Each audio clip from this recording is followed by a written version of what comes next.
voilà, sincère condoléances dans ma famille éprouvée, la Tikidiso à la ville, province, il y a Kinshasa, dit la forte pluie diluvienne, plus de 100 personnes.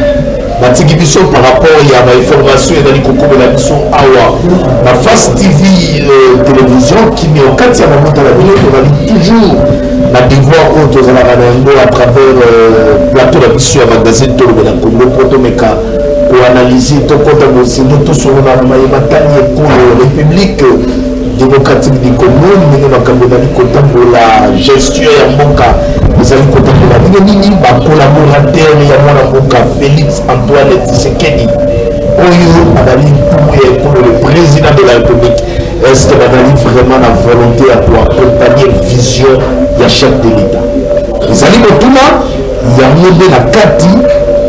Prenez déjà le papier, prenez le stylo, prenez chapitre, Tolobelana, Oyo et Tali. Ordonnance du chef de l'État par rapport à la nomination à la nouveau bourgmestre. Otomoni Kinshasa est contre. Otomoni na Okatanga banali contre. On a pas dit surtout sur les réseaux sociaux. Sortie médiatique, il y a vice-gouverneur de la ville provinciale Kinshasa. On a Tolobelana, Oyo et Tali, tribalisme. On a voulu la haut Italie procédure établie dans la globalité dans le niveau du ministère de l'Intérieur. Pas consulter par l'autre ni les gouverneurs titulaires. Est-ce qu'il a raison? Est-ce qu'il a tort? Aujourd'hui aussi, dans le niveau de l'équipe, il y a communication, il y a ministre, il y a intérieur, Daniel Asselo, on peut pas passer réponse selon les textes, comment il place pour consulter le gouverneur de la ville province de Kinshasa pour nommer un bourgmestre. Si j'ai analysé ce tour, on va analyser. Et puis, tu vas analyser ce sujet pour parler à ce qui concerne la justice d'émission du président du tribunal de commerce où il s'agit dans le Mumbashi. Et puis, le comportement de ma collaborateur, il y a Félix Antoine Tshisekedi, on a dit qu'on est maté jour et nuit, parce qu'il y a une mission pour vous, une mission qui m'a bavé, on a dit qu'on s'allait. Comportement d'alité, on a dit qu'on respectait le slogan, il y a Sphinx de peuple d'abord. Docteur Teni, Balobi, à niveau, il a bloqué Nzela. Bakani Nzela a tongi, mire, pas de passage pour. Population d'aller à côté, je crois qu'à travers cette émission, on aura le temps d'entrer en profondeur. Et c'est moi déjà vous présenter nos invités qui sont déjà ici sur ce plateau. Nangolu et Nzambe d'être se retrouver parce que Moulao, il y a ceux qui vont coutani, les amis volontaires à Nzambe. Tobani Nani, dans mon amboka, Luc Malembe, le cadre CDP communicateur, il y a Lamouka, c'est pour la première fois, toi, Yambaye, Awa, la plateau de la mission magazine, Tolobé la Congo, et nous sommes à jour à Boué, Madame Mouamouka. ndeko Yves Lamba ndoto pona balandi ebele ya télévision na biso minene ya Face TV ndoto na bacollaborateur oyo toza na bango na plateau olobi dossier ya nini ya mbula ebeti lelo na bamort eza nzambe parce qu'on nous parle de en tout cas le bilan eza très long. Provisoire, difficile même koyeba mais ah bon 100 morts. Moi j'en ai parlé de 80 mais le dit pour le moment les gens viennent de nous signaler que c'est ça. Et puis curieusement Tisiko Mutata n'a pas démissionné à Zate. Donc on se demande finalement nini toza na ville à Kinshasa comment se fait-il que dans une ville où il y a plus de 12 millions d'habitants. Moi je me demande ça que je n'ai pas révolté Bakino parce que Basala va vraiment baigner sur le côté de la table il se révolte jamais. Est-ce que Kino a eu Baka responsabilité à Zana non seulement pour la Kinshasa mais pour le Congo? Si le Kino a incapable qu'on se revendiquer droit naïe, qu'on se défendre beaucoup, le banque besoin de capital à Congo, mais on peut revendiquer pour le Congo. Est-ce que Kino a eu Baka qui Congo le bindozo Tanaïe, Congo le bindozo Zela, 12 millions d'habitants bafandi et Sikamokone, tout le monde du monde est en ville. Ceux qui sont en embouteillage, donc désormais chaque fois que on va enterrer des morts. Merci mon avocat. On peut faire Letiro bila. Ndenga la kisi que yemo kwa zana conscience ta kokendete. Mais on doit le dégager, on doit le faire partir en toute urgence. Nous te mettons de côté le mot. Il faut le dégager. Ils sont ici dans cette ville. Bazo tourner la badjip munene. Mais nous on ne fait qu'enterrer des morts. Et ce qui est en insécurité, c'est Zamboula. Ce qui est Zamboula, c'est Zanzala. Ce qui est Zanzala, c'est malade. Qui c'est la souffrance partout où tu jettes les yeux. On va se libérer à Kinshasa. Merci mon avocat, Nick Malembi. Comment il va aller à côté? La journée nuit, ceux qui m'aiment lobby, je suis très content, très touché. Ceux qui moulaté, c'est qui massacre Salim.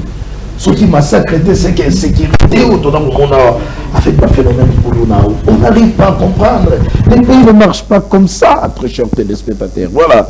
Je crois qu'à ma gauche, je suis avec notre frère, il est habitué des magazines tout le Congo. Tout dans la Mboka, Anissé Loleka, dans les coordonnateurs, il y a strictement le pouvoir à marche. Puis avec les communicateurs, il y a une sacrée de Madame Mboka. Merci beaucoup, Ndeko Eve. Ndenge bengisi na invitation moko na lelo. Yana pesi ba coordinateur na Mbote. Yana pesi Mbote mingi pa na tata mokonzi ekolo Félix Antoine Tshisekedi.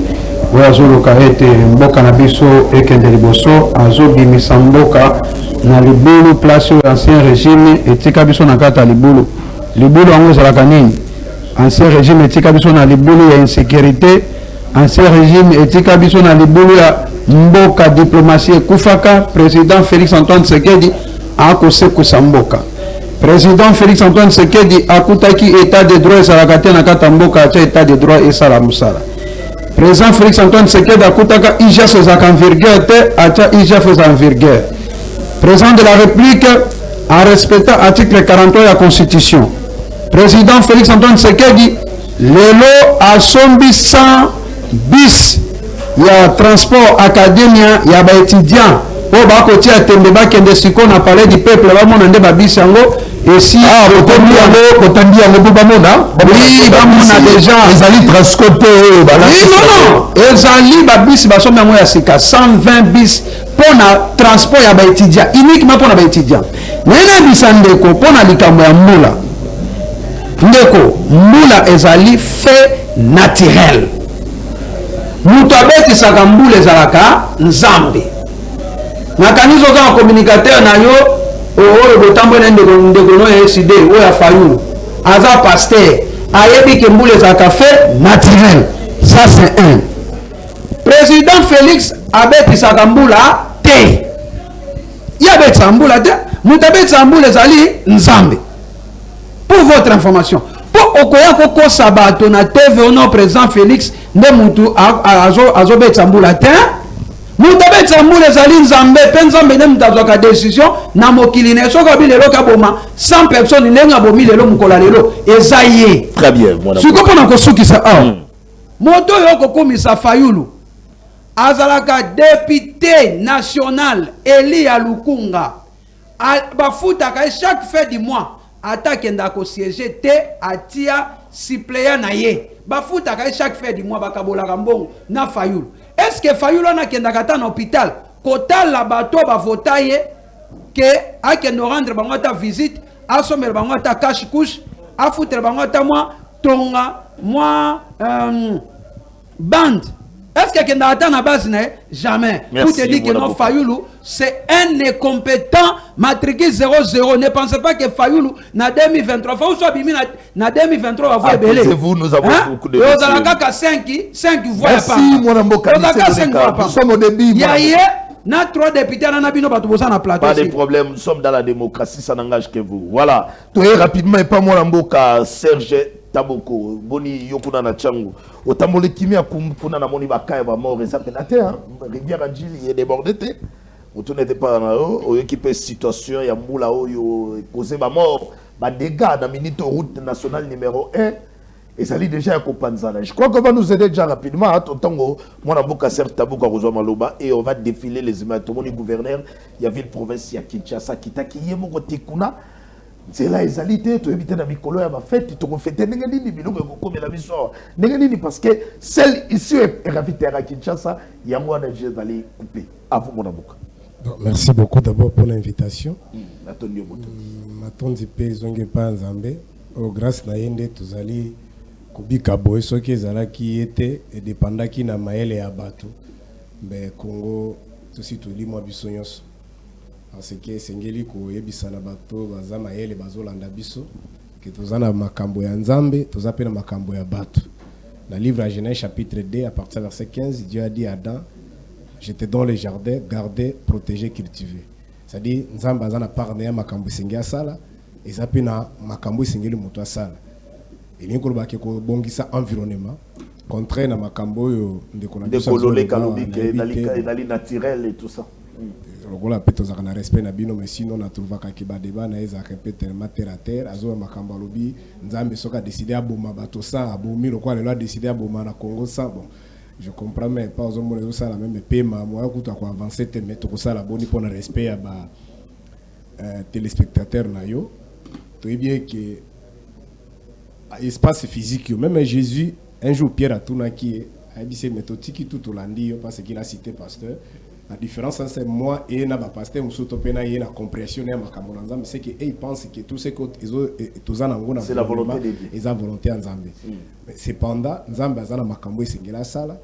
Alors na lolengi ya kubika ya bato tango tolongi na jungle toleki na ba moyen âge toyeko koma na ba état moderne ali po bato ba vivre na kata société. Les gens ont pensé que ça la ko s'organiser en termes ya ba secteur ba différents secteurs to ba ministère ba ebaki ke tozana oba bezubenga environnement ça dit kubika ya bato. Et eux peut aller dans ma terre quand on a quel ça dit par exemple le rôle tous banya au milieu urbain alors ils ana lolenge pe akubika et na cours aménagement du territoire ba ebindenge ni basala kana milieu urbain bato ba fanda c'est-à-dire mbulo ya zobenga kenzambe abomaka bato mais ezali ba fait naturel bien sûr ezali ba fait naturel mbulo utaka tenza mutatindaka et utaka nango na sia wa par rapport au réchauffement climatique ndenge ezali kosala et par rapport à ba différentes saisons il y a espace ndenge bato ba fandi parce que za bisika mususu na sina mokili mbulo betaka te. Donc on débat bengi on a par exemple bandi qu'on a biso na ba Moyen-Orient na bisike belé baluka kutumbula ba mona ngote et biso par rapport à milieu na biso koto na ba espace tropical ou tropicaux donc ba mbule nukaka et batu basala kandingi ni voilà il faut qu'on bongisa environnement c'est-à-dire qu'on crée par exemple na ministère de l'État musu urbanisme habitat bon pas na biso ba grand travaux publics parce que ba pays musu ba ministère so ba sangsaka ici kamoko alors on crée des conditions pour que mbula tanga koya mbula alukanzela ko sa nini ya koleka mbula wana ndenge saka bisika mususu après la pluie ça vient le beau temps et ça la malédiction te parce que mbula nezo pesa milona ezo pesa mbisi ezo créer makambo belé donc tozana lokole pa na biso tozana besoin mbula alors il faut créer ba caniveau pour que mbula tanga koya aluka nzela ya koleka malheureusement les cas ya mboka na biso ba ministère wana eza nango juste ba papier soki ba pesi moto poste irresponsabilité ministère environnement aménagement du territoire et ça donc ka combo ça muta komi eloko liboso pour comprendre que ko yiba ba ko sopele poudre na mutu pour na la sakiza tour na biso ko yiba tanga komela zo tour na ndenge ni côté ni la ribimak alors ba ministère na mingi eza nango sur le plan formel c'est-à-dire que dans par exemple na ministère itali lokola affaires foncières que zo mukanda pour permettre au sala au tia lopango na pour na ko ba limite ndengeza bakopesa yo basengi ka mbongo allez-y rapidement basengi ka mbongo après ba ekotiki le document ça dit ta mususu même ba géomètre ba komi na ba pété voilà là on avait totalement mais en soko komi pendant la milieu mususu lokola ba monga fula wana nazalaki lokola matadi kibala je crois samedi na dimanche bato basali banda ko na ndenge na bango moto mutatie ndako na nzela ça doit que les milliers eza ibanisete to na kapo kwa mona mboka milliers eza ibanisete na kato malo bede pa na yo to na mona mboka docteur était je crois qu'on va nous aider est-ce que la régie nous ne parlons pas les mêmes langages ou comment nous avons besoin de vidéos et tout ça il y a déjà un cas babengi biso na magazine tolobela Congo au docteur Eteni akani cela passage ya bato bazana simanae ezalité moto atekela ki enda kuana lobiki non na atekela ki bâtiment na atekela ki avenue précisément on n'arrive pas à comprendre voilà ba image yango to la ko il y a ça le tout puissant ça dit là où il y a là ce qu'on appelle l'absence de l'autorité de l'État nde tozali monika ya Congo de tozali yo toza babenga na jungle nous sommes dans une jungle ndenge jungle ezalaki eza milieu banyama bazala ça dit ceux qui sont plus forts dominent ceux qui sont plus faibles alors lokola ndeko na exemple ozo pesa na ya za plus fort ça ils sont comme meki bakubenga balokotio alors population azana ye akosala ni ndela bande koloba na pese exemple bonga fula ne za ba milliers ebele o kuta ke mutu mtazo tonganda ko ndenge même soka zoki par exemple 20 ici 25 akomona pe ibo na pousse comme ata 30 mutu pa ko tungisa azate kenda na ba différentes avenues na ba okuta bana ba cabine ba poussa ba venir ou alinga sala ma boutique na ya poussa venir akangi parce que ce qui fait que limbi de kona si sawana mbula soke ye mbula kolukanzela aleka lokola kolukanzela le kata conséquences azali ba érosion ezali ba onyo soza ko mona wana et tango motandimaki akamba mboka c'est-à-dire azana parcelle à pouvoir et sengeli ko pesa biyano et lui ko ba ko pandisa autorité à l'état et lui ko ba que ceux qui ba to basaka ba benga ka ba constitution anarchique ko buka yango ceux qui battent parce que mikadra bango ambone di forme pour dédommager bango to ko pesa bango milliers mususu et sinde ba kamba kamboka bongo ezata biloko aza ko ba o ezangi mutura makolo wana voilà yango to tutaki motuna très cher téléspectateur na début émission est-ce que ba collaborateur ya président de la République Félix Antoine Tshisekedi Badali vraiment ko accompagner vision il y a mon amboka Félix Antoine Tshisekedi dali motuna on est dali par rapport au temps où les lois bandeko bakufi batiki biso motuna on est dali tant où les lois route nationale numéro 1 et Kabwani en 2 ezali mituna otodali kotuna qui la responsabilité entre temps déjà na niveau ya ville province ya Kinshasa wa tolandaki biso nyonso mwana mboka Jekoko qui est le vice-gouverneur ya ville province ya Kinshasa Jekoko Oyo Adali ko contesté, il est contre l'ordonnance. Il y a chef de l'État portant nomination, il y a un nouveau bourgmestre. C'est loyer. Alors, il m'a kambo salemi na nenga kimboka. Il y a mon kamboka bakeba sololi sans pour autant consulter ni son titulaire ni lui Jekoko Mulumba. Il a raison, il a tort. Est-ce qu'il faut d'abord consulter les gouverneurs de la ville-province de Kinshasa avant nomination, ordonnance présidentielle, Mokonza signé, et j'ai mis tout rapidement. Je crois que mon amboka n'est pas naïe, d'après sur Maloba rapidement, après Nagoya, et pas mon amboka Lik Malembe. Vous avez la parole, mon amboka. Lani Negonenga Lobes, qui a raison, et puis de côté directement, nous avons des conséquences, il y a mauvaise gestion, tant que dans comment on a les loyaux, ma bourgoumès, c'est comme fatigué. Baro sa sou musala te et si bolongoli bango bakangi maboko conséquence nango batera bakanivo ekomi bouché tala lelo yo mbula beti même on a bandal commune ezali urbanisé mais il y a eu des morts à vous mon amboka. Merci beaucoup ndeko na mutuna otuni na ina répondre na ndeko na ngai ya SID na kanisa ke ba pasteur bazaka mwa bato amayele mais makambo to lobana au tapé à côté. Pourquoi non l'obéla? Pour l'obéla makambo ya ancien ministre de la santé était Nilogondo, le grand leader de Équateur, il y a IDPS et province orientale. Ce boyebi dossier te botuna. Dossier d'alindegani no monambo. Dossier bino bozo yo kawana, lopango bino bozo mona na vidéo ba lobe ba kangi pa non. C'est faux et archi faux. Lopango dona ko mona o. Oui, o bino bozo mona wana. C'est faux et archi faux. C'est là dozo solo la de. Allez-y. Dossier zanini ya lopango wana. Excellence était ni logondo asomba lopango wana depuis 2005. Wana nano IDPS c'est une au pouvoir na ote. Po boloba po ba dossier te. Asomba lopango wana depuis 2005. Tango asombi lopango wana problème aki kokoma ake kofunda propriétaire o ateke la cahier. N'est-ce pas? Tant que tu fonde dans l'État, baké ko samba balandeli dossier, baye ko pesa excellence était ni logondo raison. Pourquoi na zolo babongo po il faut comprendre. Lopango wana na comment lopango moko ko za na deux portail. Portail moko etali libanda, mususu etali na kati côté ya Jean-Kimé Chabani. Po batebele ba yebele côté. Po bototala na vidéo bo kita na lopango wana. Comment le pas moi que ça na deux portails, moi que ça libanda, monsieur Zota na quatre. C'est archi faux et archi faux. Mais ma population est allée proche. On peut avoir les commentaires. S'il vous plaît, apaisez-vous. Okay. Aidez-nous avec les commentaires. Tout ça, on a plateau, mettez au casson. Aidez-nous avec les sons. La régie.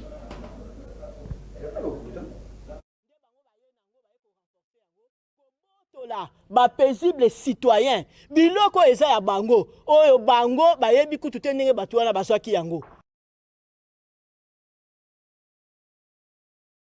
Du parquet de la Gombe, c'est au cadre de l'IDPS vient de clôturer cette rue qui dorénavant fera partie intégrante de la parcelle dont il est le propriétaire. Les portails des parcelles situées dans cette avenue ont été tous barricadés par des murs en briques ici en pleine construction comme l'attestent les images. Mais c'était atindi batunayi ba kubuka porti batonga mur. Tout le monde ka ba ajuster ba na ba maçon. Les voisins de Messier et Teni Longondo qui alertent l'opinion sur cette mesure arbitraire sont donc obligés d'escalader des murs afin d'évacuer à leurs occupations, une tâche très pénible pour les enfants à bas âge et surtout des mères de famille. Ces derniers implorent les autorités politiques et judiciaires du pays de les délivrer de leurs tout-puissants voisins. Messier Teni atindi la police et a kangela biso entrer tobimate parce que soi-disant c'est plus de 20 ans. Na sombaka parcelle oyo na 1999. J'ai vendu au docteur Eteni Longondo les bâtiments de mon appartement. Appartement n'est pas synonyme à parcelle. J'ai construit un chemin public, une servitude, qui va de la grande route à la résidence de M. Antoine Katoto. Le docteur Eteni se permettra de forcer et de rallonger les bâtiments. Qui n'était pas na plan Oyo, Batekela Kaye, ça n'existait pas avant. Rallonger les bâtiments en prenant une partie de la servitude.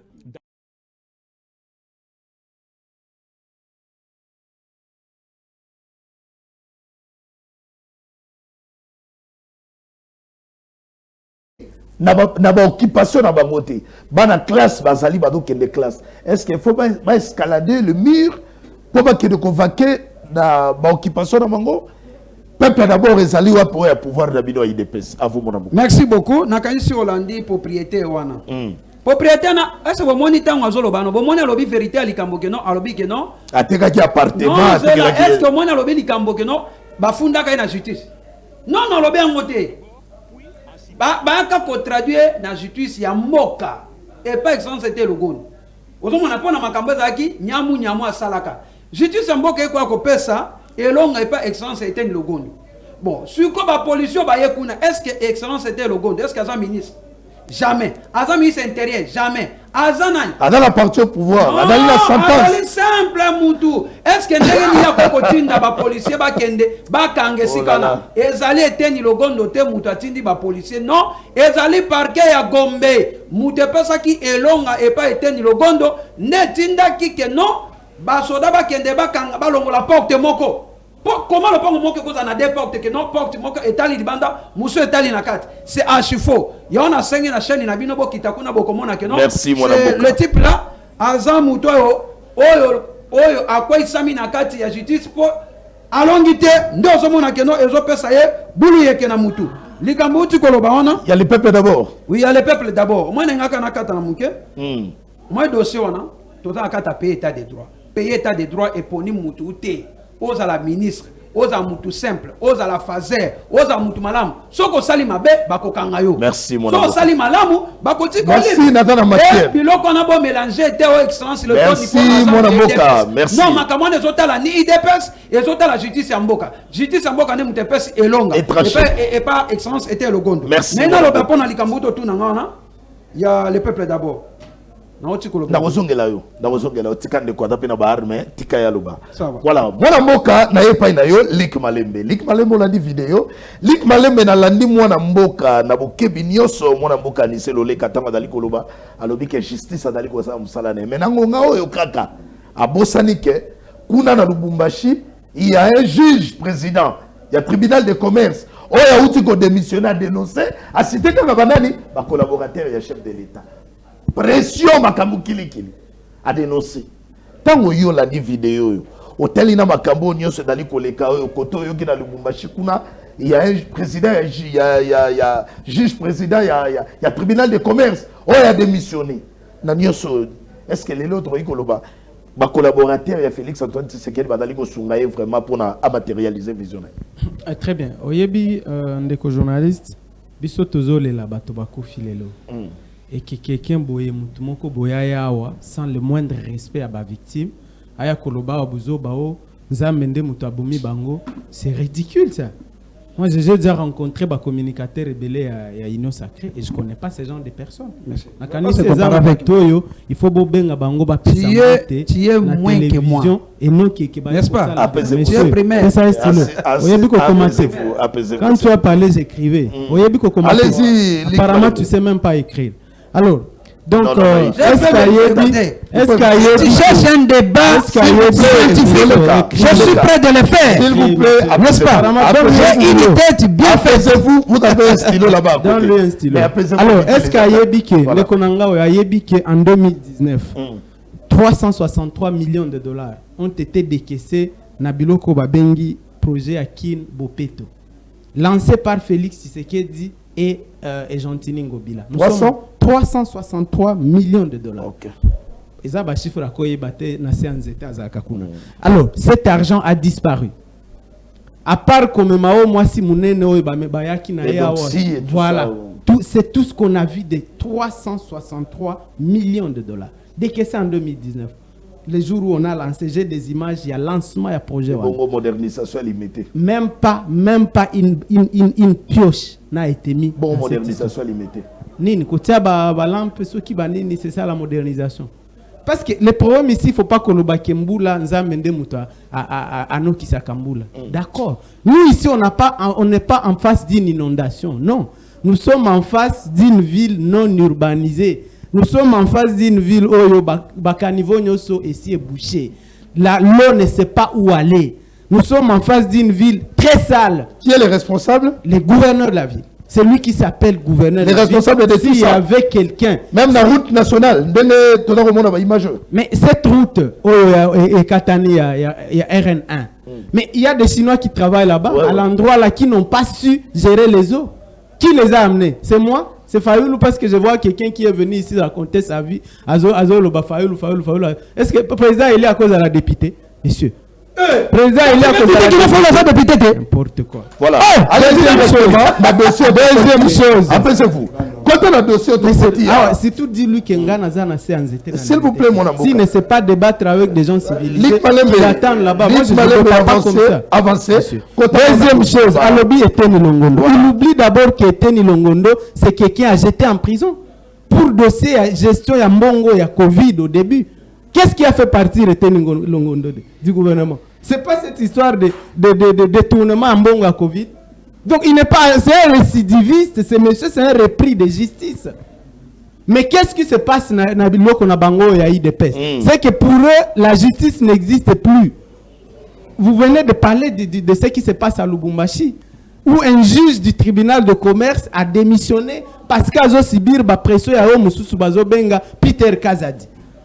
Et je viens de voir le même juge qui a démissionné, conseiller spécial à Chilombo en matière de sécurité, a invité. Depuis quand un conseiller spécial peut inviter un juge? Depuis quand? Pourquoi Sololanine? Un conseiller spécial en sécurité qui appelle un juge qui a démissionné. Pourquoi Sololanine? Pourquoi Kangaye? Est-ce que c'est une infraction qu'on a démissionné? Il a démissionné, c'est de son droit. Voilà. Pourquoi l'interpeller? Pourquoi l'inviter par un conseiller en matière de sécurité? Pourquoi ça la haine? Donc, tu vois là où ces gens sont en train d'amener notre pays. Et ça, urgence nationale, Lélo. Est-ce que faut avoir un collaborateur, il y a Moko? Non, est-ce qu'il a une vision? Non, c'est lui le problème. Il n'a pas été préparé pour gérer Mboka. Ok, merci. C'est ça le problème. Non, on a sollicité. Voilà. Il n'a pas été préparé. Parce que, cause à la président, la fonction de président, ce n'est pas donné à n'importe qui. Fonction de président, c'est pour les meilleurs. Est-ce qu'il y a la capacité à gérer Mboka? Est-ce qu'il y a ça là qui n'a pas par hasard? À Saliko Pessimbi, il s'est retrouvé au sommet d'un pays. Comme avec Kimwa Namboka. Non, mais qui l'a élu? Non, mais qui l'a élu? Demande-lui qui l'a élu. S'il vous plaît. Peuple peut voter qui est. Est-ce qu'on y a Est-ce qu'on y a dit que les résultats des élections n'ont jamais été publiés? De 2018. Est-ce que c'est Félix qui avait organisé les élections? Non, je t'explique. Comment il est là? Comment il s'est retrouvé? Parce que les élections doivent être publiées. Mais c'est Kabila. C'est Kabila qui a organisé. C'est que la loi dit. Voilà. Les résultats doivent être publiés bureau de vote par bureau de vote sur les sites web de la CENI. Soit Google na yo kende na site, tu ne verras rien. Mais la maintenant c'est à Félix ou à Mais comment lui il s'est retrouvé là-bas? Parce que les résultats n'ont pas été publiés. Attendons qu'on les élections publie de ces 2023, résultats même maintenant. Qu'on publie les résultats même maintenant, tu l'as monté derrière. Merci mon avocat. C'est pour dire que nous sommes en urgence nationale, il y a que dégager Batoyo. Ces gens ne sont pas venus pour gérer un pays. Il y a qui ça la jouissance. Tant qu'on va ça qui coupe na bango, on a tout ce qu'il y avait en tête, c'est combien de millions on peut détourner. Comment on peut faire des voyages, la jouissance, les champagnes. Bah, yeba quitter que pouvoir, c'est une charge, c'est une responsabilité. Merci. Oh, bah, yeba quitter. Merci. Donc, c'est pour finir en vous disant que on a yo qui babis yawa. So qui babis. Mais moi, batubazo vivre na Mongafula sur la route nationale numéro 1 avant Ekatana. Parce que c'est ces histoires nécessaires. Ils ont dit c'est passé, je crois, avant-hier. Personne n'a vu ces bis. Personne n'a vu Babisouane ou Tabac. Personne n'a vu ça. Donc, apparemment, tous en face, c'est pas la première fois que Sabiso Babis n'a pas peinture. Merci. De même bis de Transco ou bien. Vous appréciez au moins. Apprécier quoi? Les mensonges encore une fois. Merci. C'est pas la première fois. Est-ce que c'est la première? Merci, Lik Malembe. Vous êtes libre. N'ayez pas mon amboka Serge Taboko. Mon amboka Serge Taboko. Lana motuna nanga bien tango to moni spectacle o nyoso tu eza boleka ba scandale tango to ndango mona lelo ba catastrophe ezali ko nzela e kabwani bato ko kufa tango to ndango mona jekoko ala ko telemela ordonnance ya mokonzi a telemeli penani ministre tutelle na yo azali ministre intérieur oya nommé ba bourgmestre lobi yango ezali kutu so ba bourgmestre baza suko sa musalate parce que bango balobaki plus de 90% ba bourgmestre ne faut pas longo mais il y a eu quand même oh bango balobaki quand même bazo sala musala bien il a cité quelques notamment Kalamou Lemba Gombe Kitambo et c'est commune à Kit je crois nani soto responsabilité to couper ça et pas yanani et pas yaba collaborateur mon konzi balingi ko sunga mon konzi te makanisi no dali ngeni ni mona to na population pe miso moko to na lâche à vous. Bon, merci d'abord à le bio à Souka qui est population à lâche. Ce qui est vrai, c'est toute une théorie politique. On a utilisé ça depuis le Moyen Âge. On peut appauvrir la population. Quand vous appauvrissez la population, vous va commis faible. Commis faible. Alors, vous commis vulnérable. Alors, nous moni pendant la campagne, banita ou bamsou maman wakangami l'hôpital na bana tam sous 6 mois, les msou dikola 300 000, soit 500 000 francs. Et tant qu'on y a tam sous sur le mois $200, y a tam sous sur le mois 500 000, ay kopé ça, ba yembeli ba commissie. Nzoka nembongo wana oyo baza kopé ça la maternité wana ezaka mbongo parce que en démocratie pouvoir et où t'as pas population. Population est souveraine. On va bien dire que le peuple est souverain conformément pour la constitution, l'article 5 de la constitution. Légitimité t'as pas peuple. C'est-à-dire peuple ne t'as pas sa pouvoir. Alors bah Kambouya notre benga kaipa na biso ba kondi en démocratie en réalité bango bazandi bana misala. Ils sont redevables au peuple. C'est-à-dire bah koya ko bana salaire. Au moins quand tozana mboka oyo soko talindege tozolo ba majorité ba Congolais tozala chrétien. Tout le monde a François Hollande, Macron, Joe Biden, ba science occulte. Mais ce qu'on continue quand on téléphone à Google, on a qui ba salaire na bango yebani. Mais ya biso ba otona la kan église, ototika ka pouvoir na maboko nzambe, salaire yebanité. On se comprend pour na kula kisayo que ils sont pas redevables na peuple. Bazo ka pouvoir na bona ndenge na bango. Alors, c'est toute une stratégie à quoi appauvrir bateau pour que bateau ba mona bango lokola banzambe. C'est-à-dire congolais tanga zola mukana tongo li kanitine zali ki bana bakolia nini. So comme c'est n'importe quelle marche n'engende quand on le bat ça ah papa tika no makambo na ngakutu bana zana hôpital kuna ozo comprendre il se préoccupe d'abord de l'oko kolia et par rapport à baninga na balibanda mboka bakosa ba marche une semaine ça ne dérange pas parce que moi côté à et l'oko kolia ezali ozo comprendre voilà un peu et même dans service de sécurité bazana ba ediki congolais qui n'ont ça n'a jamais marché alors les responsabilités il y a 48 heures de 3 jours il y a 2015 coûte lekela ka bango congolais sali une semaine ça la marche lekela ki bango.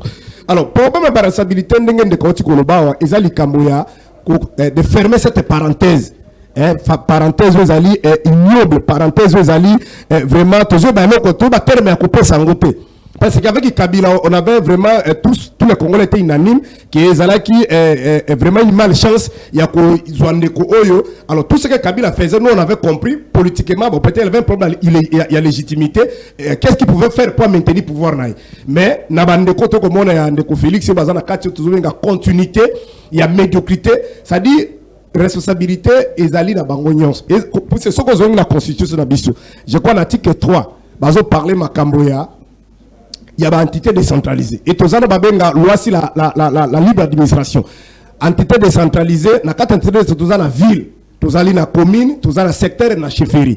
Et l'entité décentralisée bazo benga bazali na bazolo ba et bazako jouer na autonomie de gestion. C'est-à-dire bazali na ba moyens financiers, bazali ba moyens humains et moyens matériels pour faire fonctionner et constituer tous les sénateurs à bongisa keke basalo bazo benga même question péréquation en cas de difficulté zali ba ko zo moi question pour ko ba ko sa nini ko sunga. Ce que tant moni de comme on est gouverneur to vice gouverneur.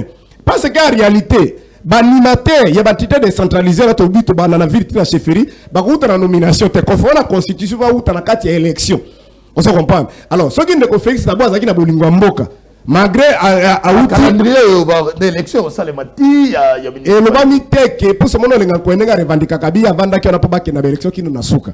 Ndeba yoko na ki même na 5 ans. Tout le monde même Macky Sall va payer mon sous même Afrique ah motasali à na élection présidentielle et après on ça la siko même la France c'est ça on ça siko élection mon sous elandi asi ndeko fixe mon tumoka pikisa qui était ndega zolo balela zo kumisa ki donc l'élection municipale ko ça les on pouvait les faire et ça on magité on pouvait les faire c'est à dessein bazo sala ngona nkoba no makabatu na bango ba petit na bango parce que en démocratie parmi les socles, la démocratie vanda, il y a ce qu'on appelle principe de légitimité, le principe de méritocratie. C'est-à-dire, moto azo koma na poste songolo pona ko kamba bato et sengeli ayeba, c'est-à-dire za nzebi na domaine wana peuple alinga ndeba bengi légitimité pe méritocratie. Il y a une vie contraire par rapport à la nomination de nouveau bourgeois. Mais ba ko nommer na no bango et on a lobi consensus senga na no bazala eli. Et même mais ils ont en violation. Voilà. Même tu connais même ton entreprise wana ya l'état. Les a dit gablo na bango tes parti politique te mutako la mukate. C'est-à-dire il faut pas kende ba na quota. Il faut pas kende yo mona batolo ko ba kuruto na soka bahati. Yema bazaka jamais eli. Mais 42 députés. On se comprend. Un elo connaît wana. Il dépense kutu kabuya kumisaka kiaza ko mobimba. Aza soki na moins de 30 députés. Bemba to ebaki aza soki na 19 députés. Mais stratégie kaka ndenge za la kaka Maradona stratégie kaka alors ni yango tozo senga ke soki mboka na biso bongité to continuer kala makambo oyo alors pas muto akoka ko animer une entreprise ou un établissement public et sengeli ale kabazo benga na compétition ça dit ba leki na test oso ko ba kei et bo ba mériter ba sai nini ba kambi bango ba lingi yango te ba pesa ka gima depuis ndeko kabila ezaki ke mbongo ezalité alors ba leki ko nommer ce qu'on a kata ko nommer wana eza problème ya ba puis c'est tobenga ngo za marché de bip on se reparle moni ba chèque ndenge za kana zando so ba ide loko mukola za la kate banda ko wela na ko bundana alors ezali image ya pouvoir ozo sala makamona ndenge ya bonkutu parce que ndenge ndeko elika tu ko lobawa après ba résultat magé ozo lingo okoka ko timola tout le monde ayebi na bato ba kufa ba yebi ministre français affaires étrangères au bakini. Ce qui vient de se passer au Congo, c'est un arrangement africain, ça s'appelle pas élection. Ça, c'est même pas un débat. Même dans des coups de pèse, on va vendre un yebi. On se comprend. Donc, pour la Kota Lisake, problème, il y a un vice-gouverneur, Azana na Sony, dans le sens que, bah, rassira qui est beaucoup moins. Ah, donc, on va balayer dans le c'est pas rassura que moi, le cola Kala, moi, on a déjà photo mounene. Et puis, c'est quand tu passes aux autres, qui va ça, et Moussa, il y a ça. On se comprend. Mais yo posa journaliste c'est à l'objet comme l'objet ça solo ndenga zana za so depuis ce qui 2003 na bakate et là on est ni ya ça oh yo so tanga ba kasavu tout ça et ça c'est un autre élément un autre fait zali que chité par là mon amour to uti ko ba na pesa article 3 na ata yo no ba commission na ndeko ko sa eloko mokote ando nano ya pouvoir bango moyibi mais ya mi balé zali que pour diriger papa esenga quand même budget. Pour la que moto est incompétent, bah pêche ma coquille, ça dit budget, moyen matériel, moyen humain, moyen financier. Après au coquille qu'on répondre na o esengela to sala nde na gestion publique ben ngos les messieurs sont incompétents parce qu'il a tous les moyens mais il ne parvient pas. On se comprend. Et ça le qu'on entend entraîneur zo kokate. Ce quoi ya bande ko yo to zana bango problème ezali que parenthèse sombre oyo. Et c'est parce que ndongo vandi onde to vandi wana eloko ezala mutu na bango ezala ngobila. Je termine par là. Na kasi confrère na Israël Mutombo ayambaki atuni ngobila bi mais tango yo zoki bokunzi. Okuta ki budget prédécesseur na tikela ki okimbuté zaki à combien et yo moko petango komi lelo okomi na niveau à combien alobi ayebité abisoka yeba ka question ba kutuna e angaki a bongama ya nango On se comprend. Donc, on est dans le montagne, dans le budget. Ce qu'on y a dit, c'est qu'on secteur par secteur. Merci. Mais les pouvoirs, il y a qui n'est qui mouta le baga habité, et bon, on va bon, la biso. Ça n'est pas vendu, on a, ils abordent la bango. Mais peuple, il faut qu'on a merci beaucoup. Merci. Voilà. Oh là là, paiement, ma cassine à Congo. Voilà. Très chers téléspectateurs, nous avançons. Toujours, et dans l'Iva Kambouya, dans la Kolobela, Nao est le fonctionnement d'une manière générale, il y a la République démocratique du Congo et les collaborateurs, il y a mon compte, qu'est-ce que Badali Kosungaye pour matérialiser vision. La Libande, comme la vision exacte. Les alliés opinion à Bango, nous sommes libres, Motona Motaroi Kobluba, Oyo, il y a Dali Kokanisa. C'est ça, la beauté de la démocratie. N'a ce que pas il y a Ndeko Yadali, n'a parti au pouvoir, Ndeko Nabiso, et le pouvoir en marche. Est-ce que on a réduit les chefs de l'État en erreur? Au moins, il y a un président, il y a l'Assemblée provinciale, malgré qu'on ait pas est-ce que le tribalisme est donc gagné terrain sous Fachi? De la pression Maloba, je crois qu'on peut avoir l'éclairage entre-temps, sur le recadrage des alliés, je vous laisse une minute. Merci beaucoup. Na lingi na recadrer no bande konanga omoni awa na plateau toyaka kosala débat contradictoire pour te éclairer opinion ezola kisate ke no biso ba otoza na télévision de toleki ba na mayele te balinga ba comprendre ndeko liki malembe tika na biso omoni nga anise loleka soki nga nazalaki lelo na ce exemple soki ke lelo nga na bi anise na accompagner Fayoul a osala populaire en Équateur. Pour votre information, ozo communiquer pour na Fayoul a yebi okutu te. Oza noza communicateur simple o le kaka na télévision tamsu ba chaîne na YouTube, tamsu na Facebook. Éviter les attaques personnelles mon avocat. Éviter les attaques. Na so attaquer te. Aota ko finga ngaya. Mais je n'ai pas le temps à kosongi ça. Non. Ozo mona na bisende ka ke non azali un communicateur primaire, ngaza professionnel. Yaza mutu, ya Facebook, ngaza communicateur nanu, ya terrain. Na kenda na province na Équateur, au mona iba image. Na outi ko préparer arriver à président. Ah donc je crois qu'on a convoqué les gouverneurs. Non, il n'est pas convoqué. Nazo bisa tozo kendezela minute na ngawe oliango. Allez-y. Pona ko bisao, na kenda ki na Équateur na ville na ya Mbandaka, village Lolifa, Bamanya, Injolo Ntomba Lotake mela Bokatola. Na kende ko préparer arriver à président Félix Tshisekedi. Pe na kende ko préparer électorat na ye. O kutu ke no Fayoulou abangi. Abi ke note bato bazo préparer mokonzi na bango Félix Antoine Tshisekedi. Mais bino awa. Est-ce que vous préparez pour na Fayoulou? Jamais. Même à la province na bino bokendaka. Jamais. Ata na ba commune na bino bo préparer pour na Fayoulou. Jamais. Boyaka koloba na télévision makambo ezanga mutu na makolo. N'est-ce pas? Ngaso mutofinga na ko répondre au té na ngaka na allez-y na mbuka. Tango buto lobela ke non spécial conseiller spécial à président abengaki juste o katango a démissionnaki. Est-ce que boyebi importance il y a conseiller spécial il y a président de la République? Est-ce que bato bayebi utilité na ye? Pour bato belé balobaka est-ce que boyebi spécial les olaxani? C'est-à-dire que non, yosa juge. Le président de la République Azanaza, commandant suprême, à la première institution du pays. Ce qui yosa juge, ata yosa nani colonel, ata démissionné. Il faut pas benga na conseil de sécurité, ba tout na payo. Cause ni no démissionné, yebi sabisoto yeba. C'est normal.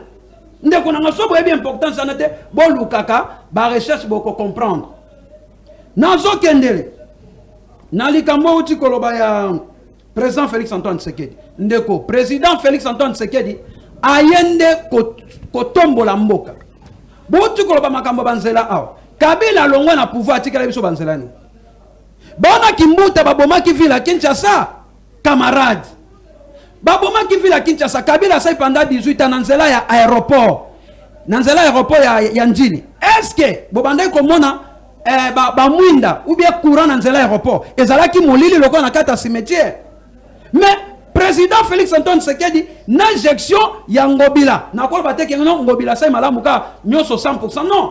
oya sali muke photo to féliciter mutu nzela ya aéroport lumière ekoti yo kendagawa nzela aéroport omona nde lumière ezala te il faut bozaka reconnaître ya mibale na sengi na justice congolaise elandela ndeko Luc Malembe alobi boye président de la république asalaki copie po bayiba mbongo il a dit ça non alobengo très bien ya na sengi na justice congolaise elandela ndeko Luc Malembe azali cadre ya SID balandele parce qu'il lobby yango que notre président de la république ayiba kimbongo il faut démontrer biloko na justice congolaise client mususu yoyo Luc Malembe balandele ala boso basusu tolongona toke côté oyo tikoloma batuli motuna makambo ya ils sont recadrés allez-y parce que le temps voilà alobi ke bokon baindur mon conteneur est-ce que dans les rébellions contre ordonnance bokonzi est-ce que il a raison les lois baindur mon conteneur mais kapé ko loba voilà ndeko Kadima Bougumese ya Kalamu ça combien des années 18 ans. Mais je comprends mon avis dans l'Union sacrée. Il y a eu des personnes. Attendez. J'en ai expliqué. Je Coco Azali vice-gouverneur.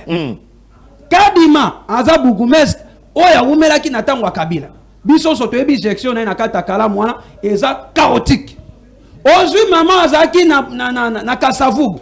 A Umela Aza so ba 23 ans na poste wana. Est-ce que ça ka poste à famille ou bien ça poste à l'état?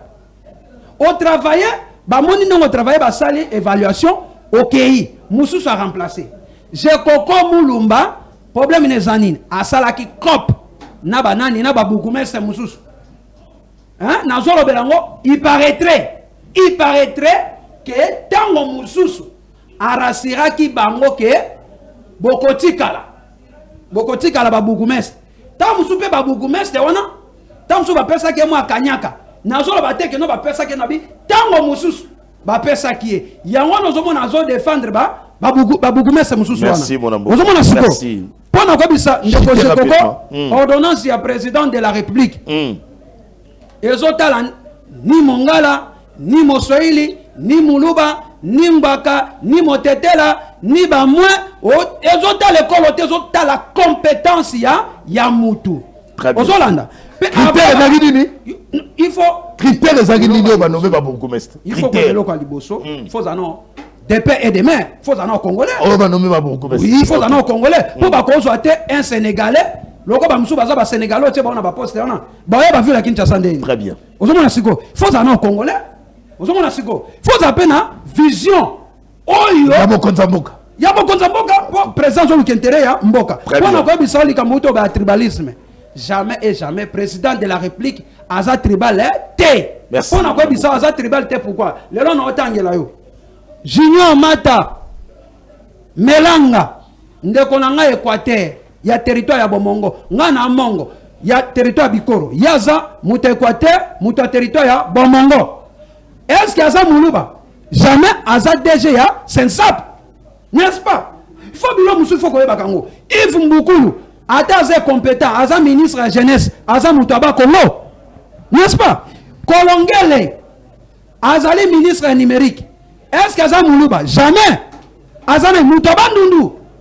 Mais il faut que non, Batia kana poste Moutou Aza compétent. Tosui Lelo, Zamalukonde. Est-ce qu'Aza Moulouba? Est-ce qu'Aza Moussoïli? Non, il faut que Ibisaka Batoba Yeba. Merci. Mbobila Oazo dirige Villa Kinshasa. Est-ce qu'Aza Moulouba? Jamais Azana Moulia Bandindu. Merci. Et pendant qu'on souki ça, n'a bisobwe. Yeba tango président de la République à Yendeko. Ayeko bongisa place au Kabila bongisa te. Nzela elenge sobino lelo bozo le kana transport. Na oyo fayula le kaka. Na bongisa yango. Ezali régime président Félix Antoine Tshisekedi. Fayoul Azali député national, président national Nabino SID. Fayoul Azali député national. Alinya Boyango, mais Fayoul a postulé comme président de la République. Azouate, a qui a postulé comme député national na district Yalukunga. Aza député national. Merci. Abinisa secret va foutre à $21,000. Merci. Va foutre à problème yango yo, mboule beti yaza député. A proposé ni. Et l'autre côté, est-ce que c'est la tête descente? Na place où bande connaît ba voter pour comme député? Jamais. Pour na quoi bisa que non. Na 2018, bato basunga ki Fayulu. Bato basunga ki Fayulu. Ezaki nani? Muzitu. Moïse Katumbi. Mbemba. Na 2023, Fayulu azaye moka okokate. Merci. Ata na province na nga Équateur. Merci. Fayulu ata na 5 voix comme il Na 2023, le seul candidat aux populations à voter en 2023 ezali président Félix Antoine Tshisekedi parce que aye ko bongisa mboka aye ko ressusciter mboka. Merci. Na ba koro na ba famille victime nini o l'état boyiko sala pona bango rapidement. Bon, on va senga bino ne boda na pouvoir te o bien le pouvoir à marche. Non, ba famille victime ba bembetaka ko kende. Nini yo ba boyiko sala pona bango. Oui, elo comme suna ko lobela omoni na ota ko ba. C'est une question simple. Oui, c'est simple. Na ya no la yo. Bato ba kufi. Oui, na so ya no la. Bato ba kufi na sengi na mes condoléances toutes mes commisérations na famille oyo ba kufeli nzambe azwa lokumu. Mais lo comme suna ko senga. Tango ba inondation zo salema kana villa Kinshasa bande ko nanga pe ya Kinshasa ba congolais. Bolingi pe ko bwa kaka ba milangi na ba terrasse. Ndozo mona lelo cause nyonso zo salema. Bona mboka. L'état sera ni responsable problème exactement. Il a tout dit bato ba kufi nini o l'état ko iko sala. Eloko aliboso. Eloko aliboso. L'état a causé responsabilité ya bato ba kufi. N'est-ce pas? L'état cause responsabilité bato nyonso ba kufi ana akokunda bango nde bakundaki bato yo bakufaka na matadi kibala pona makambo ya courant. Ozomona bakokunda bango l'état a causé responsabilité wana à 100% pour na kokunda bato. Très bien. Okay. Esili nango. Esili. Wana boka moi 4 jours jali. Oui, bon. Pour na kota na dossier souka rapidement. En fait, c'est que oyebi kinga naza communicateur à part ya lingomba monene. Voilà. Ya la muka naza cadre à SID. Écoute ce cas à kataka militant à taille à IDPS parce que prochainement il faut pas que benganga na bato. Aza tamutu à IDPS. Aza ce qui n'a parti. Je suis de l'IDPS, mouvement le pouvoir en marche. Comment si, non, je suis là pour te répondre. Allez-y. Alors, prochainement, au Benginga na batu na communiquer na ozo bengelanga mutu na français ayebite. S'il vous plaît. Non, tu as senti ce qui commisération, ce qui commisération, ce qui commisération sur la famille. Mes condoléances, papa. Nalingala. Alors, je sais que président Fayulu Azaki na Équateur, Azaki na Boende, Azaki na Lisala, Azaki na Mbandaka. Bomonaki ba image. Totikala jamais koyoka mutu kombo na yeo ya ndenge azawana. Peto kotikala ka jamais koyoka ye. Ya azala alobawa na télévision atika. Président Eli Azaka président Eli. Président Eli Azaki massivement élu en 2018 voilà, na Équateur Mobimba et puis à cause de la kaka. Alors, pona bato bakufi. Pona route ndenge kabwani en urgence ta mukula ba fete to ngato non toko zala te peuple à cause de la chaque jour tokufa bakunda. Moi je refuse ça. Nini siko l'état ko ikosala. Il y a eu des morts l'autre fois na balabala Kibala, tu te rappelles? Na batali Kibala voilà. On a enterré et puis Swikawana et puis on attend d'autres. Mais il y a pas un mois Mboula Kakaboye, il y avait inondation encore, il y a eu des morts. Non, on ne peut pas être un peuple à cause de la caca. Non, il faut tout fin à la gestion à Boye. On doit mettre fin à la gestion à Boye. C'est seulement ça. Sinon, on sera un peuple qui ne connaît pas rappeler ok. Bah régime à Boye, qu'est-ce qu'ils font? Bah appauvrir la population. Non. Remaniement d'engenini. Remaniement signifie Chilombo atikala. Non, le problème c'est Chilombo. On m'a dit que les troupes à ma base à la kate, il y a qu'un mauvais chef. Chilombo, c'est pas un chef, c'est un jouisseur. Aïe na yete et puis na bona lobile de kona. On a bien jouisseur. Je dis ça je sangate. Moi j'ai déjà fait 9 fois la prison. Mon cher. Yo ko ba sangate. Si tu ne me connais pas, il faut nous sauver le communicateur à faire le temps. Oyebi la tangate. Jamais ce monsieur ne me connaît même pas. Merci. Toi tu peux me faire peur. Bon, rendez-vous. Benga appelle tout ce que tu peux. Toi tu peux me faire peur monsieur. Non, non, il y a alors, le problème, c'est M. Tshisekedi qui doit partir en toute urgence. Merci. Ce qui te ligne, chaque jour, qu'on enterre Batou. Ce qui te ligne, parce que qui a maintenu Gentini là-bas? Moi, je vais te demander, est-ce qu'Assemblée provinciale les Akassou sur la ville à Kinshasa? Tu ne peux pas me répondre. Parce que s'il y avait une assemblée, Gentini ne pouvait même pas faire une année là-bas. Mais là, c'est à Kenya. Vous doutez même de Godem. Non, il fait quoi? Tu ne peux pas t'expliquer ça. Okay. Cohabitation entre Gentini et l'Assemblée provinciale. De façon que Gentini a pris l'Assemblée, il a mis ça en poche. Caisse de résonance. Caisse de résonance. On ne sait même pas si ces gens, on peut même... Moi, je n'ai même plus jamais entendu parler de ces gens. Alors, ce genre de personnes, il faut Chilombo. Quand on va le faire partir, tout ça, c'est le chef qui donne la vision. Et quand il n'y a pas de vision, merci, mon nous tournons sur le fan de la jouissance. Gentini a tikali kaka, côté babajet de lumière na balabala. Gentini a tikali ko s'occuper na parti na ye. Et là qu'on a ya simananda kwa na zobenga parti. Où le jour a lancé en na stade d'awa $500 000 et bungi na caisse à province à Kinshasa. Merci, mon avocat. Voilà les choses. Et je dis. Je termine par ma nomination wana olobi Yandeko Tshisekedi. Osko yebike au-delà ya ba bourgmestre fantaisiste Ndeko Tshisekedi a touché même oyo etikala kibiso muke na unité nationale. Oyebike na tango Mobutu l'unité nationale ezaki ko reposer na fait que yo ozaboye bakotinda yo okomi gouverneur et pas nanga na Ituri kuna voilà. Ye azamu tusoki aba Congo batindi gouverneur na Équateur. Non, avec Kabila quand ils arrivent batie loko babengi territorial ya ba originaire. Au cause à la gouverneur kake panabino. Ça tient terriblement nini ya unité nationale na biso. Mais ba administrateur de territoire nde corps etikalaki na eloko wana. Tshisekedi auti ko silisa ngope. En prenant l'administrateur de territoire ou baza chevronné, parce que l'administrateur de territoire baza ba politicien, c'est des cadres des agents de l'administration publique de l'État. Baza payé na trésor public, baza na ba numéro matricule. Okoya boyete obimisi bango. Tu sais que abimisi ba papa na ba mama wana. Atie ba militant IDPS, ba taliban. Oh ndeko azosa la makele la ojeja natikala ta komona komona na ordonnance ata mokote. Kaka jale loa anjelo ba faulu ayebingate est-ce que bezika na fanda merci voilà vocalique yo ba yebi na sina mono komona na ordonnance ata moko donc merci il faut absolument ndeko Tshilombo assursoir biloko na ya ba nomination wana il doit y mettre fin au moni biloko zo le kana Lubumbashi tout le monde est mécontent. Parce que tu ne peux pas enlever des gens compétents. Donc j'ai compris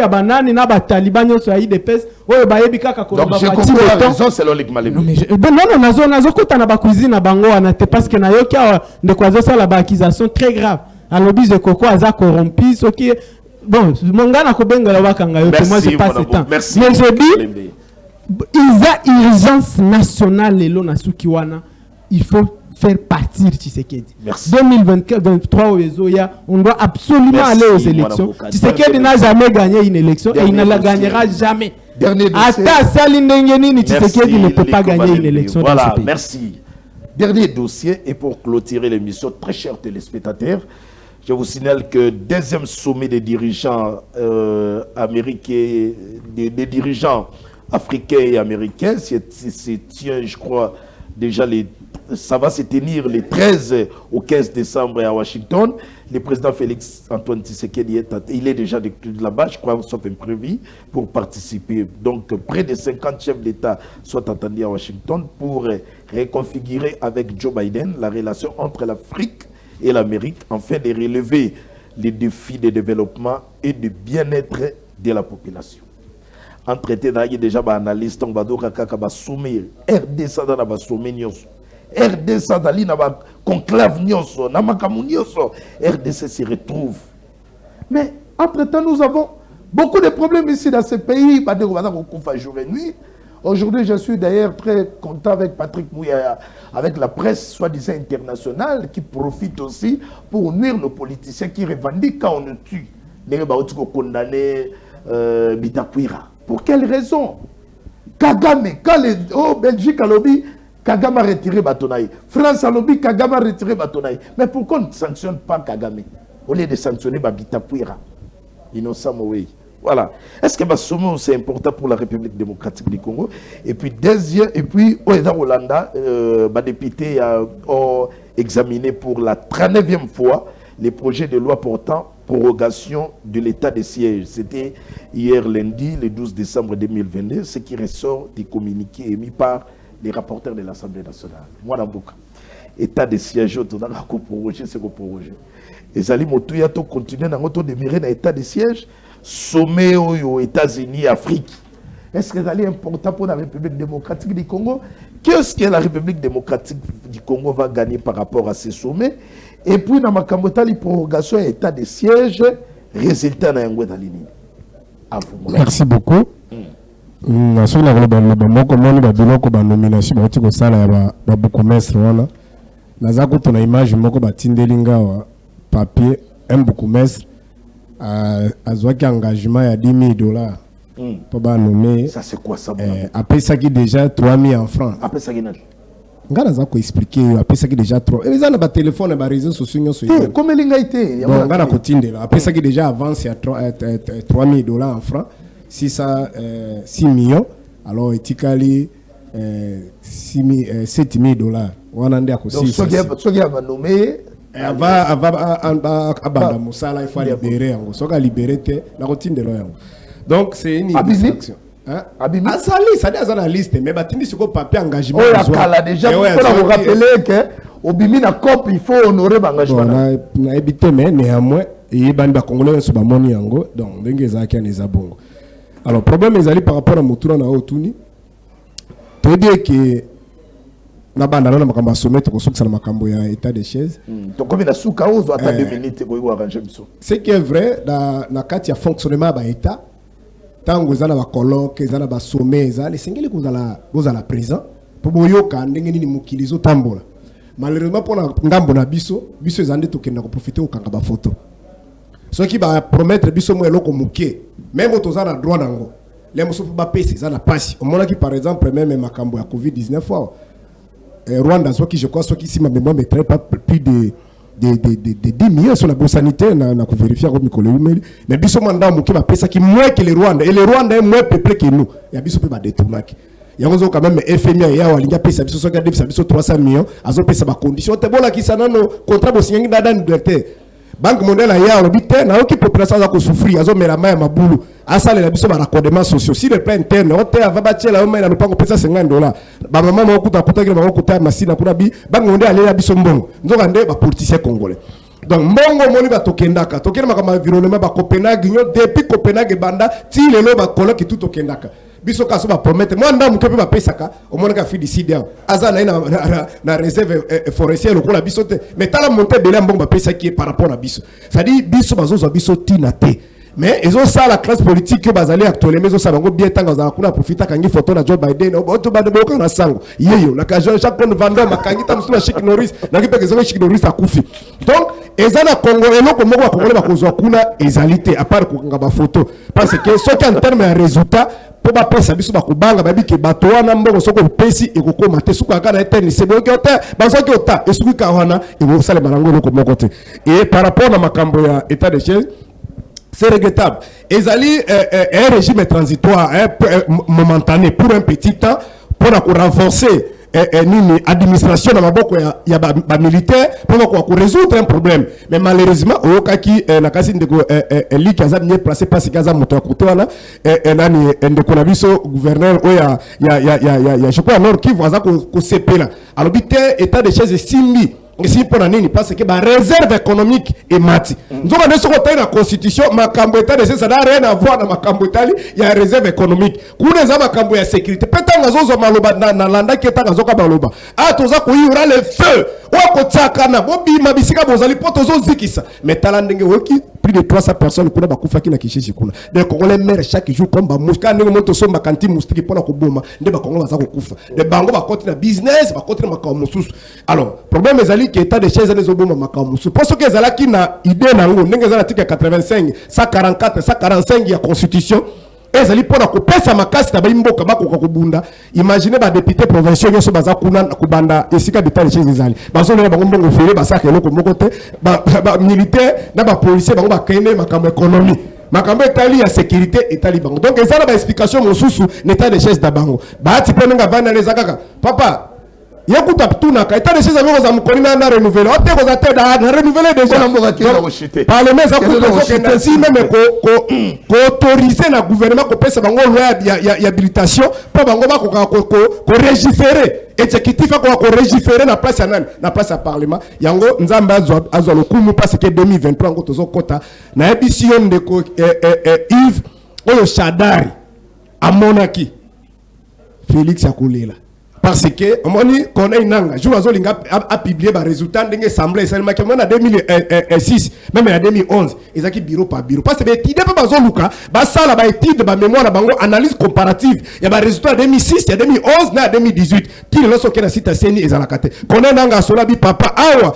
ndenge nazo mona awa ekare leki makasi babi boka ka bongo alors tout le monde tout le ça dit qu'on continue na bureau 1000 votants ndeko Félix 1 ça dit voilà boka kadi mavandi boabi papa na on ko tandeka ko kangisa nazo mona moite sancho bakozwa merci voilà boka Serge Tabouko na passage na magazine Tolobe na Congo voilà na reçu que c'est pas moi na boka Anissé Lolika na pas d'ailleurs mwana ndoka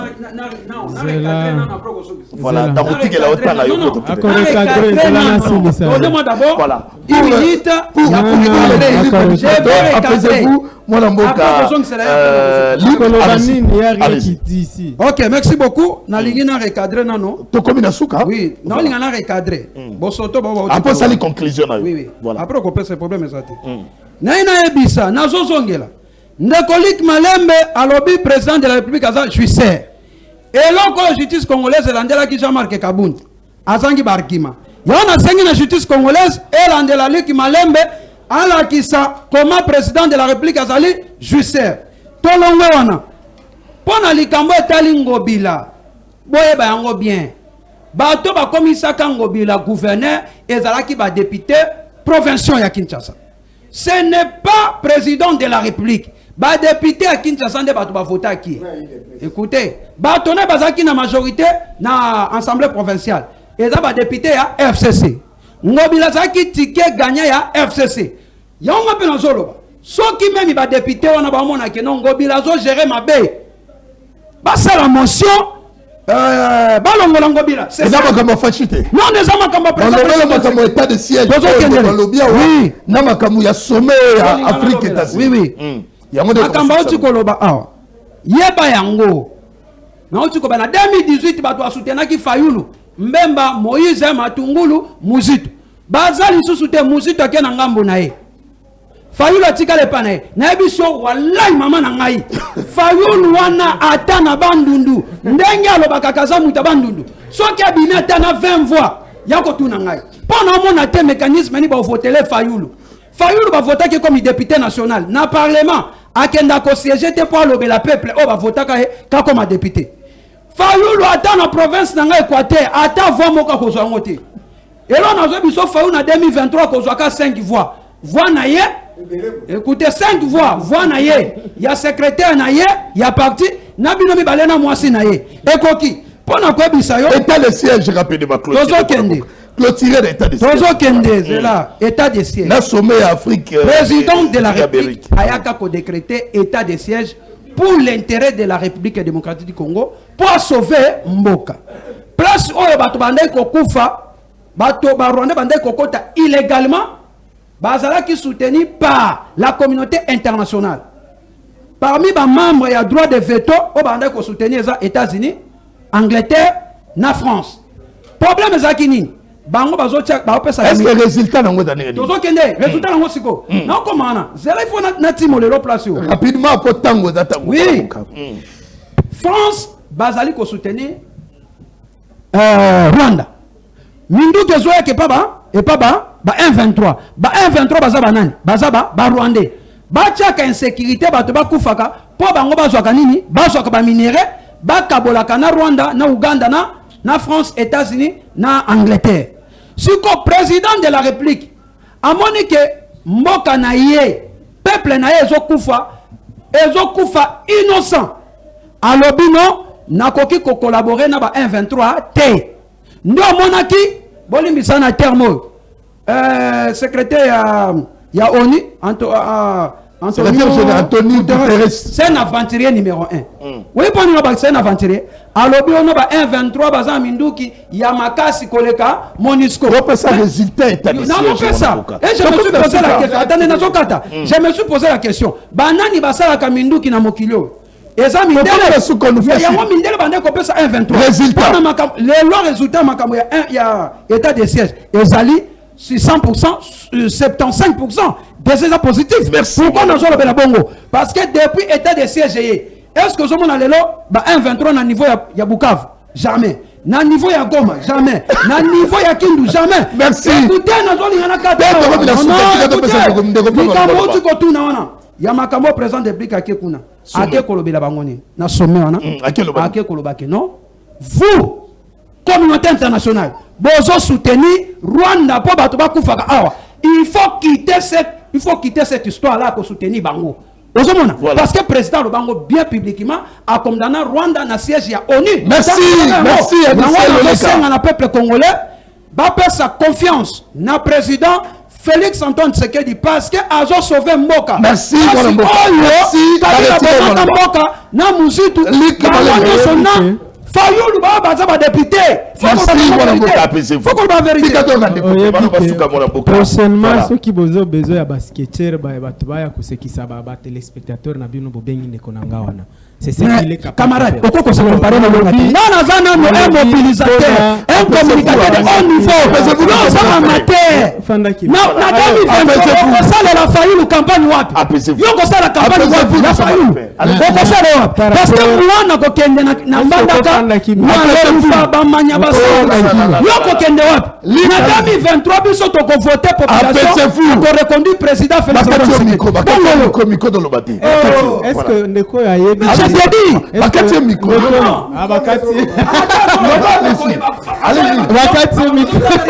Allez-y, mon bon. Par rapport à l'état de siège. Par rapport à l'état de siège, oyebi ke état de siège eza epananga kuna na Ituri na Nord Kivu. Na échec chaotique. Ezaka kasoni bato bazoka kobimisa biloko na bango wana. Tout le monde leur a dit ba député à Ituri kutu ba siège akasusuté tango ko proroger biloko wana. Ba député à Nord Kivu, société civile, ba mouvement citoyen, biso ba acteur politique. Tosi tonobeli Chilombo abimisa biloko na wana. Mais oyebi po ani azo bimisa ngote. Parce que justement ils ont rapporté bango mbongo. État de siège. Oui, parce que yemoko Olanda ki ndeko Chilombo na interview moko na France 24 batuniye bilan ya état de siège zanene alobi ebaki simbongo ya l'état. Or biso kuna babalabala nyo sezaka susute ça fait 20 mois que batwana basoda tindi kuna bazo lukande or epananga kuna oya tindi kuna ndeko lubo et dans la EAC dans la nyoso tout l'M23 est sous état de siège. M23 18 monsieur Biscotte pour non faut le micro il faut nous sommes dans non obi M23 n'attend Félix Antoine Tshisekedi même si on est histoire M23 n'attend Kabila Zaki avec 2009 comme ça non pendant que tu connais rien sur M23 parce que tu es compétent